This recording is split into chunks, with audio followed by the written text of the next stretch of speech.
Nimkar Yosef. Am Israël a eu des passages en Égypte avant l'exil. Première fois qu'il rencontre l'Égypte,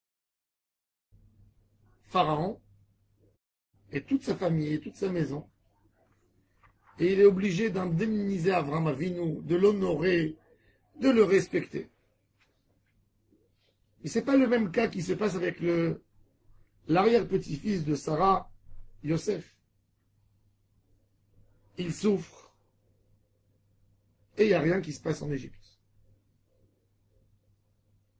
C'est-à-dire, Yehi Adonai Eloheinu Imanu, c'est une demande. Yehi, au futur. Est-ce que c'est sûr? Non. Et là, justement, vient le grand travail du Ham Israël. Quand on parle de la galoute d'Égypte,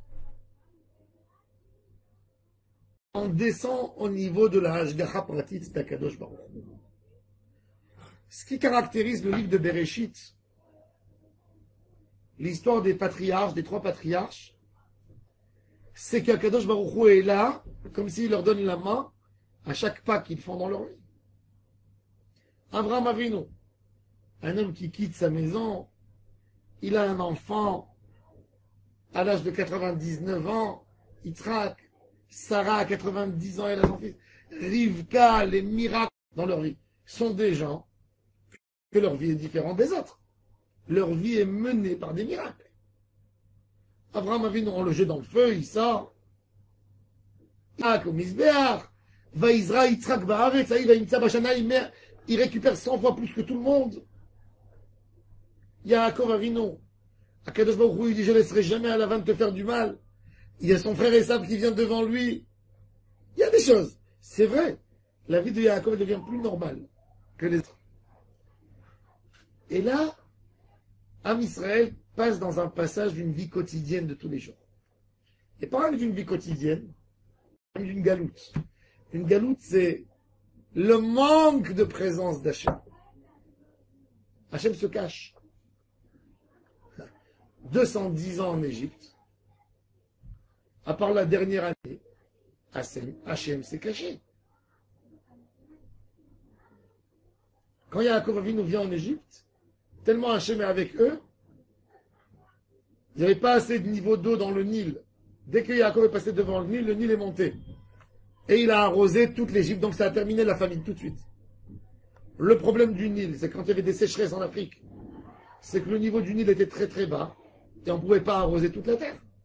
Et dès que Yaakov est venu, il traverse l'Égypte, il passe à côté du Nil, le Nil qui monte, qui jaillit, et qui mouille toute l'Égypte de nouveau, et il y a des fruits, et il y a de la récolte, donc il n'y a plus de famine. Ça, c'est la grandeur de Yaakov Avinu. C'est-à-dire, ça a dit. Mais là, le Ham Israël, il va passer, il va recevoir une sorte d'indépendance. Eh bien, c'est comme l'enfant qui a 2 ans, pris en charge par ses parents à 100%. Sa mère, elle l'habille, elle lui donne à manger, et l'enfant, il grandit. Et quand il arrive à 14 ans, ses parents l'envoient dans un internat pour qu'il développe un caractère. Donc le père, toutes les semaines, il lui donne des sous, de l'argent de poche. Et quand il arrive à 18 ans, il va à l'armée. Et c'est plus les parents qui donnent, c'est l'armée qui donne. Donc il se détache encore. Et quand il a fini l'armée, il va chercher un travail. Et il va recevoir un salaire, il va se louer un petit appartement. Mais les parents, ils vont être quand même là pour donner quand il manque, quand il tombe, quand il y a une panne, quand il y a un manque, ils sont là. Eh bien, c'est exactement ça ce qui se passe avec le Ham Israël. Le Ham Israël a besoin de se créer. Donc Hachem accompagne le Ham Israël, la vie d'Abraham. Yitzhak, Yaakov, ça commence, c'est l'argent de poche. Ça commence à se développer. Et là, tout d'un coup, on nous prend Yosef et les enfants et on les jette dans la piscine, dans l'eau, nager seul. Et là, Yosef Hatzadik devra utiliser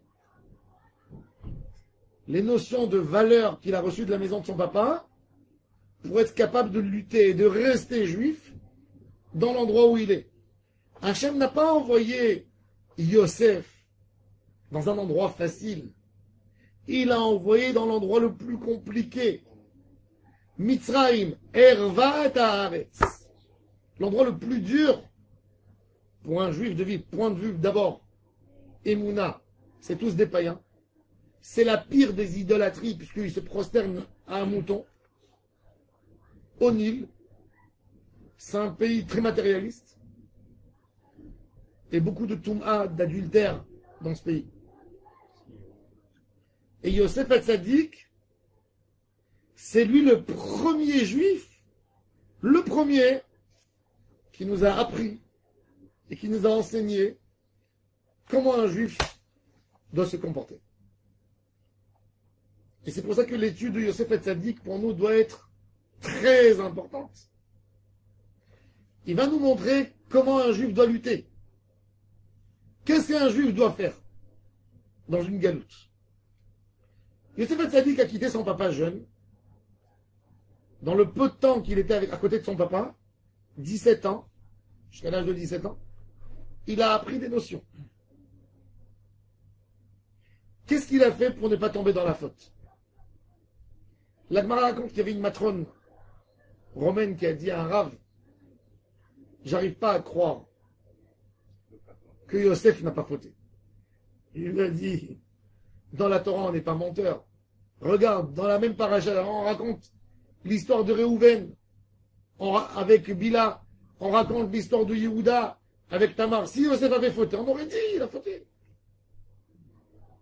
La Torah ne ment pas. Alors, qu'est-ce qu'il a fait Yosef Hatzadik? Quel élément il a fait pour rester dans le chemin du Ham Israël? Et c'est ça ce qui doit nous intéresser en fin de compte. Puisque c'est à ces problèmes que nous sommes affrontés.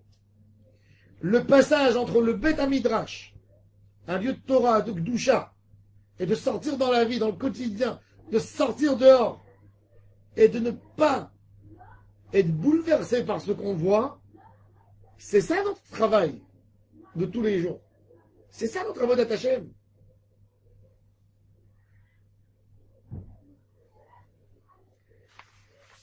Et qu'est-ce qu'on nous dit?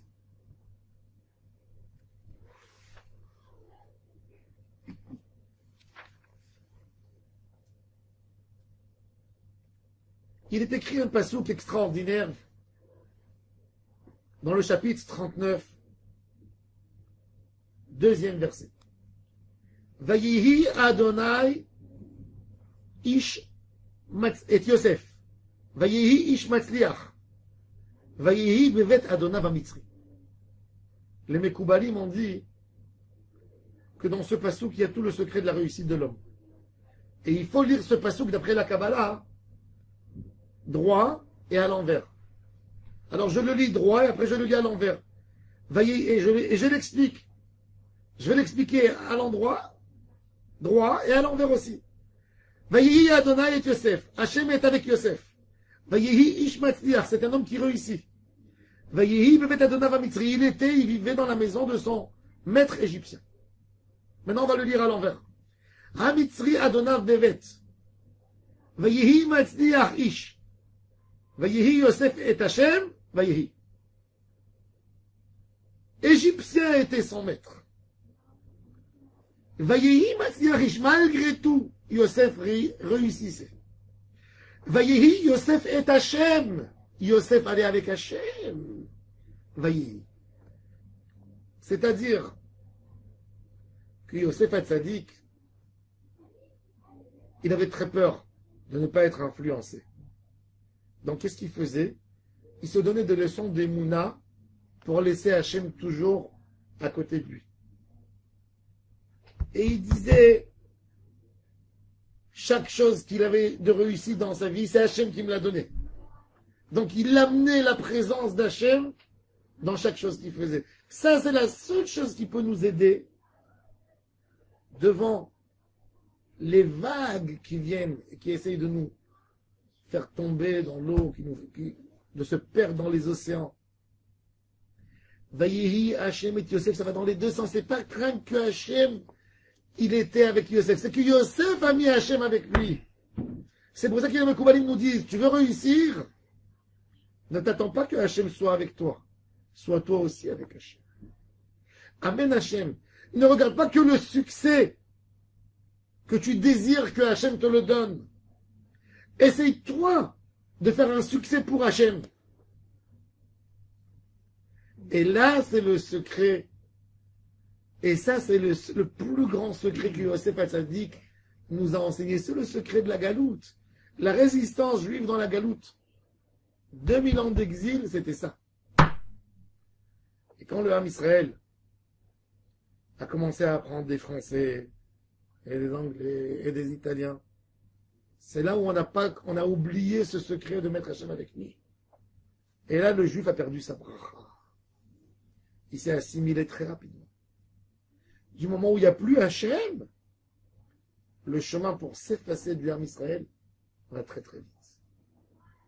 Donc Yosef Hatzadik nous a enseigné une chose extraordinaire, une valeur. Vayehi Hachem et Yosef. Mais c'est pas que Vayehi Hachem et Yosef, c'est Vayehi Yosef et Hachem. Quand on a compris ça, on a compris tout. On continue le chemin de nos parents. On peut plonger dans n'importe quelle eau. Aucune eau ne sera assez profonde et dangereuse pour nous parce qu'on a toujours Hachem avec nous. Baruch Adonai Le'olam. Amen.